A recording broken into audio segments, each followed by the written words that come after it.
Bienvenidos a Crecimiento Consciente. Somos Carlos y Daniel. Bueno, volvemos con una entrada de bono después de mucho tiempo.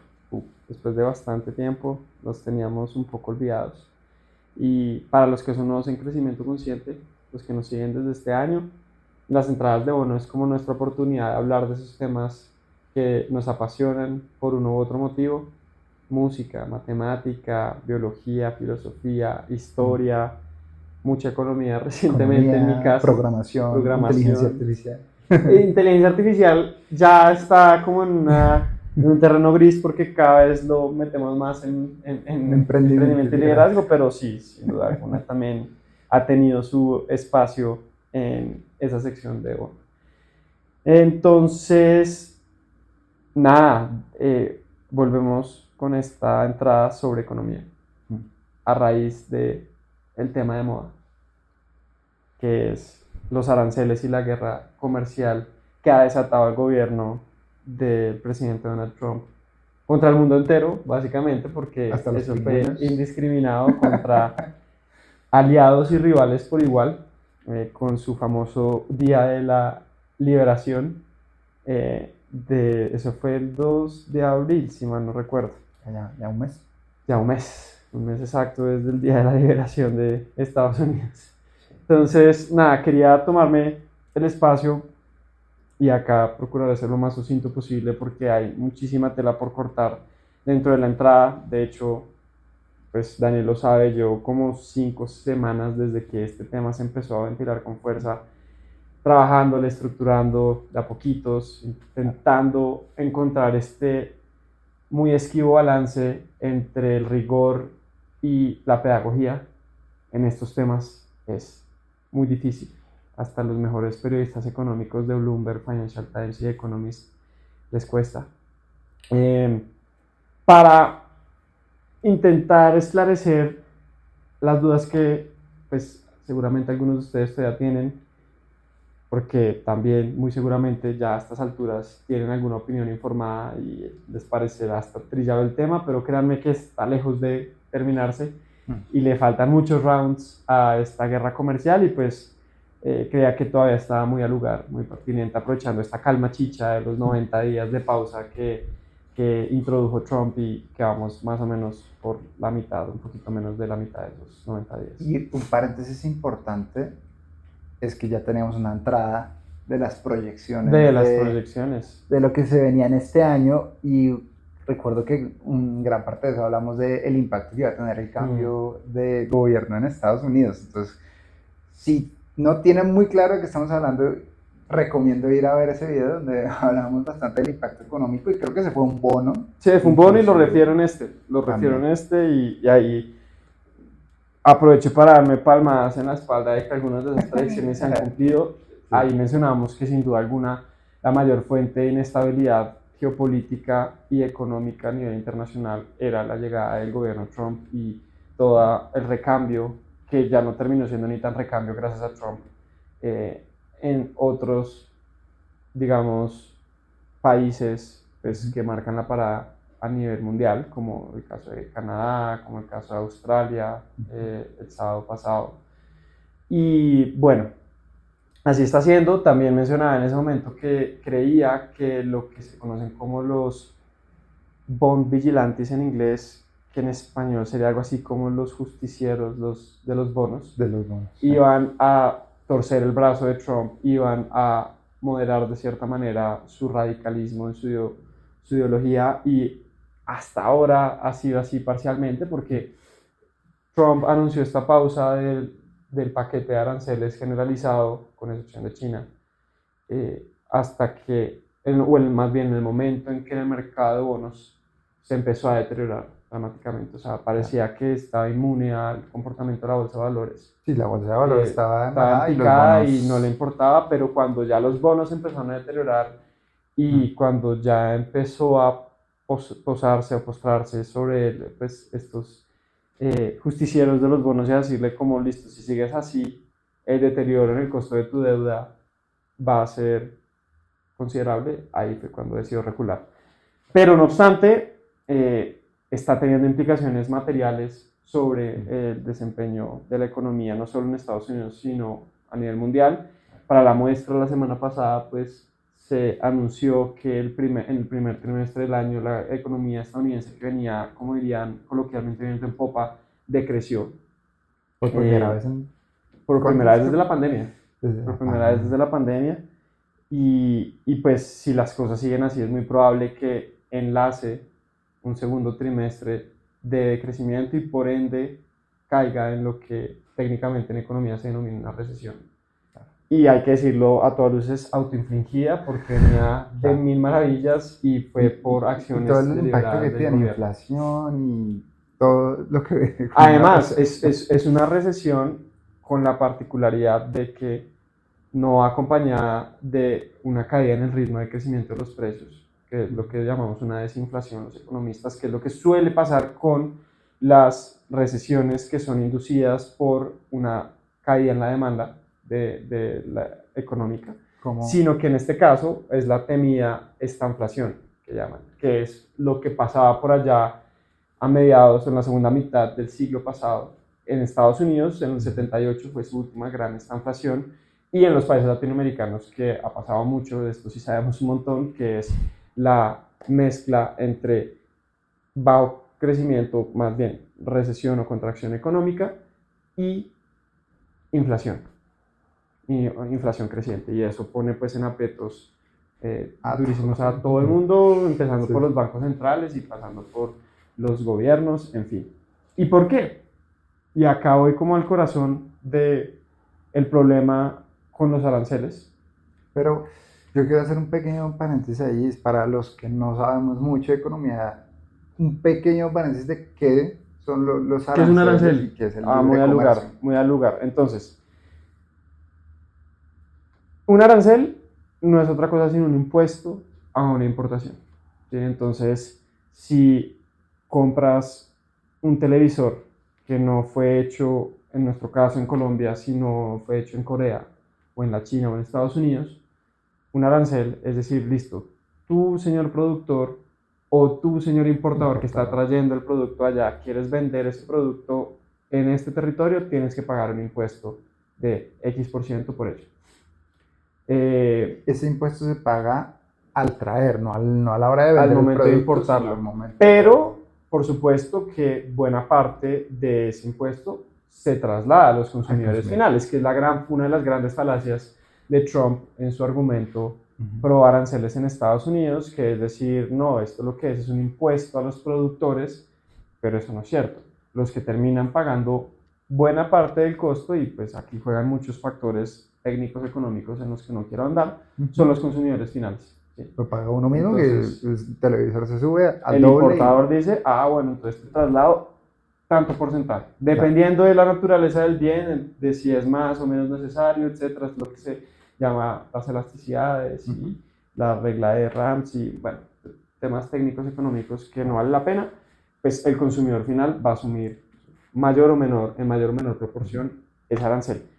En el paradigma de los últimos 30, 40 años ya de marcada liberalización en el intercambio de bienes y servicios a nivel mundial, que es lo que llamamos libre comercio, y que, digamos, erróneamente la gente se lo atribuye al gobierno de Ronald Reagan en Estados Unidos por allá inicios de los 80s y Margaret Thatcher en el Reino Unido, y digo erróneamente porque en verdad el que empezó a moverse fuerte en esa dirección fue Jimmy Carter en Estados Unidos, el presidente demócrata que antecedió a Ronald Reagan.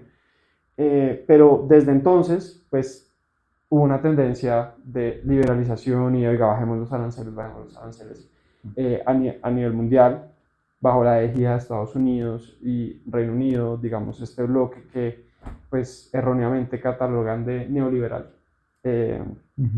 Desde entonces, lo que han hecho muchos países para protegerse es, listo, ya no hay aranceles, pero sí hay lo que se conoce como medidas pararancelarias, que son restricciones de carácter administrativo para prevenir la entrada de un mayor número de importaciones de determinado bien o servicio. Entonces te ponen cuotas en términos de, no, es que no puedes importar más de tantos televisores en este rango de tiempo.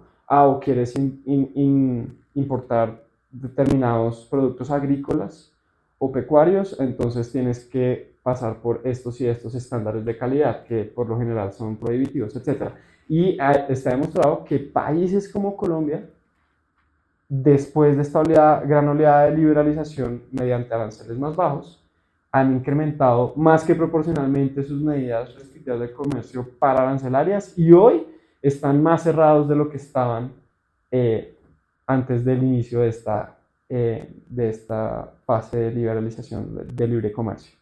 Entonces, eso es como a manera sucinta. Libre comercio, por definición, es la ausencia de todas estas barreras y el libre intercambio de bienes y servicios entre países. Entonces, por ejemplo, un tratado de libre comercio lo que busca es reducir estas medidas para arancelarias entre dos países de manera específica. Busca reducir las barreras arancelarias y pararancelarias entre dos o más países de manera gradual, por lo general. Okay. ¿Y por qué lo hace gradual? Entonces, en la entrada pueden consultar todos los beneficios asociados con el libre comercio. Hay 1001 teorías económicas que se han desarrollado al respecto, desde las más básicas que dicen, oiga, el comercio nos permite dividir y especializar el trabajo en lo que cada quien es relativamente más eficiente. Entonces, pues es mejor que tú y yo nos dediquemos a esto, por ejemplo, y a nuestros respectivos trabajos en el día a día, que a tejer nuestros pantalones, a hacer nuestros panes, a hacer nuestros computadores. O sea, sería imposible concebir el estándar de vida que tenemos en la sociedad del siglo XXI sin la sofisticación de las cadenas de valor internacionales, en donde miles, si no es que decenas de miles de personas, desde diseñadores, desarrolladores, los operadores de las máquinas, etcétera, intervienen para crear una maquinita tan aparentemente sencilla como este reloj o este micrófono, y ni hablar de esas máquinas maravillosas que son los computadores y nuestros teléfonos inteligentes. Entonces, esa es como el telón de fondo que pues subyace la lógica más, digámoslo, estructural en pro del libre comercio, en pro del comercio en general, ¿cierto? La edición es la especialización del trabajo, y hay mil otras teorías que lo respaldan. Y es de los pocos temas que en economía se consideran un hecho estilizado, que bien manejado, el comercio puede incrementar el bienestar de todas las partes que están involucradas. Pero ese es un gran asterisco, bien manejado. ¿Y a qué me refiero con bien manejado? Y entramos entonces en el campo de los costos, de los problemas del libre comercio y lo que ha dado lugar a esta oleada de desglobalización que llaman algunos, de los últimos, yo diría, 17 años, desde la crisis del 2008, desde la gran recesión.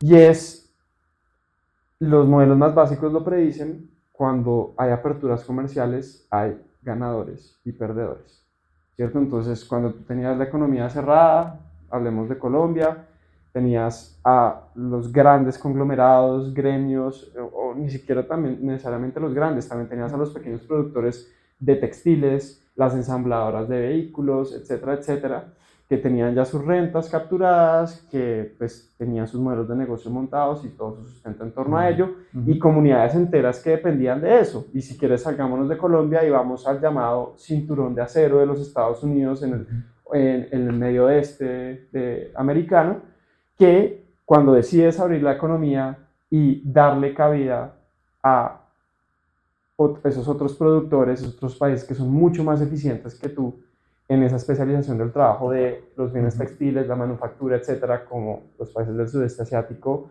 y más prominentemente China, pues vas a desplazar a esas comunidades de productores locales en favor de que los sectores, las industrias que sí pueden sobresalir en la arena internacional, pues se beneficien, ¿sí? Entonces tendrás tú, no sé, en Colombia los aguacates, tu sector de aguacates, los call centers, etcétera, etcétera, el turismo, que también entra en esa categoría de libre intercambio de bienes y servicios, en fin, que van, según la teoría, a más que compensar las pérdidas de, valga la redundancia, los perdedores. Entonces, por eso es que los tratados de libre comercio, volviendo a tu pregunta, se diseñan para que sean adoptados de manera gradual. Para evitar que el impacto... Exacto, sea súbito y darle tiempo a los perdedores de hacer una transición ordenada, de poder capacitarse para los otros sectores y, en fin, que no haya como este vacío de un momento a otro, como que alguien jaló la alfombra y todo el mundo se cayó en esa comunidad. Y los gobiernos desde Kennedy incluso, en Estados Unidos, han montado programas en el papel muy robustos para facilitar estas transiciones, pero lastimosamente en la práctica no ha sido tan efectivo. Y es sorprendente cómo en política y en economía muchas cosas en papel se ven una belleza, sí, pero vaya uno a implementarlas de verdad y pues claro, los países que no tienen hiperespecialización, ahí quedan. O los que las saben jugar, como Israel, se hiperespecializan en tecnología y se llevan a todo el mundo en temas de producción muy específicos. Entonces, exacto, todo se ve bonito en papel, pero vaya uno... Y con el agravante, en términos de economía política, y acá pues va otro de los grandes punchlines de la entrada, y esto sí es robado de uno de mis grandes mentores de la universidad en estos temas, y es que los perdedores en estos procesos de liberalización del comercio, de la economía en general, tienden a ser muy buenos coordinándose y haciendo ruido. Entonces, el gremio de los arroceros que está perdiendo por el libre comercio tiende a ser muy efectivo en bloquear las calles, en ir al Congreso y hacer lobby, etcétera, etcétera. Mientras que los ganadores, que en estos procesos, sobre todo son los consumidores, que perciben más variedad y menores precios de los productos que consumen, pues no van a coordinarse tan bien. ¿Sí? Uno no va a encontrar el gremio, exacto, claro, tiende a ser muy disperso y en muchas ocasiones no solo disperso, sino imperceptible. ¿Sí? Entonces uno pierde como la noción de, es que antes de el Tratado de Libre Comercio la lavadora me valía 40% más de lo que me vale ahora. La gente se olvida de eso y no va a organizarse para ir también al Congreso o marchar en la plaza para exigir que se preserven esos beneficios. Entonces, como tenemos ese desbalance en términos de representación en el sistema de toma de decisiones a nivel político, pues de ahí que sea más fácil que movimientos de desglobalización y de proteccionismo en su arista comercial cojan fuerza fácilmente. Y de ahí que fenómenos como el de Boris Johnson, de ahí que fenómenos como el Brexit y pues ahora Donald Trump tengan tan buen calado en esa población, en esa comunidad que puede ser muy grande de personas que perdieron en esta transición y que se sienten dejadas atrás. ¿Sí? Claro. Entonces, ahí está esa tensión. Ahí está la explicación de por qué está pasando lo que está pasando. Pero lo cierto es que el remedio a ese mal, digamos, ese efecto secundario, si se quiere, del libre comercio, que en este caso de Trump es aranceles a diestra y siniestra, una vez tu economía ya se la jugó por ese camino, es demasiado costoso.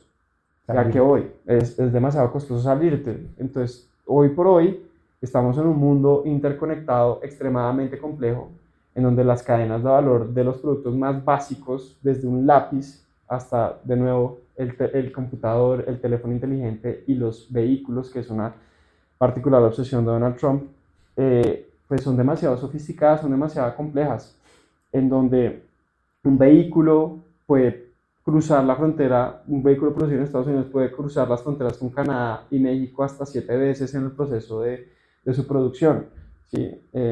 Porque esa es una de las grandes bondades de la hiperespecialización del trabajo, que es en el que estamos ahora, que tú vas a buscar a la fuente que te resulta más económica, más eficiente, cada parte de tu producto, de tu sistema, en fin. Entonces, cuando optas por estas medidas de aranceles indiscriminados, generalizados, vas a tener dos grandes efectos. El primero, que a los productores que supuestamente estás intentando ayudar, esos manufactureros, esos industriales que fueron olvidados, esas comunidades borradas por este proceso, van a percibir insumos de producción más costosos y vas a tener como consecuencia indeseada que incluso los vas a quebrar, ¿sí? Porque no tienen como de manera rentable operar.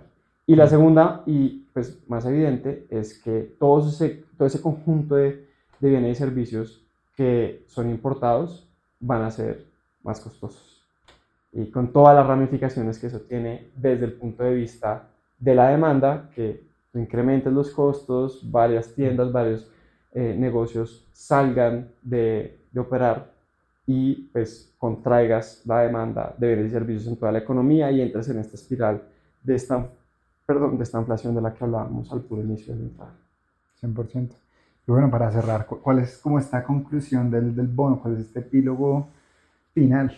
Pues el epílogo es muy en esa dirección de, hombre, si ya estamos en un paradigma internacional de libre comercio, medidas caprichosas como las que pareciera estar impulsando el gobierno de Estados Unidos solo van a causar daño a Estados Unidos por sobre todo los demás, pero al sistema internacional, por supuesto, y los más chiquitos como los países latinoamericanos tenemos mucho para perder. Entonces, pues sí, esa es como la gran reflexión, más allá de presentar los argumentos de por qué el libre comercio es deseable, pero por qué puede tener falencias que nos llevaron al punto en donde estamos y por qué estas medidas de reacción a esos problemas pueden ser mucho más costosas que esa misma enfermedad que supuestamente se está atacando. Y eso que acá estoy dejando de lado muchísimas otras ramificaciones para el buen funcionamiento del aparato productivo que pasan, por ejemplo, por el grado de incertidumbre que este tipo de políticas introduce. Y la incertidumbre es de los peores males que uno le puede dar a una economía. Entonces, pues nada, esperando que entren en razón los... Que dejen de usar los antibióticos. Así es, que dejen de dañar nuestro sistema inmune de manera innecesaria. Es como, ya que utilizas la analogía, es como a una persona que está completamente sana de repente meterla en una quimioterapia, porque si enfermarla. Porque existe la posibilidad de que tengas cáncer algún día. Exactamente. Porque tienes unos síntomas por ahí como de una gripita. Entonces dijiste, no, entonces vámonos con la quimioterapia a ver si se mejora de la gripe. Y terminas pateando y mandándolo a la UCI. Bueno, espectacular. Ya me dieron ganas de salir a leer la entrada. Entonces, bueno, si les gustó el tema, si les parece interesante, si quieren comentarnos o adicionar sobre lo que estamos escribiendo, espectacular. Y si les parece que este tema le puede interesar a alguien, no duden en compartir el video, comentarlo, darle like y suscribirse en crecimientoconsciente.co. Así es, muchas gracias y hasta la próxima.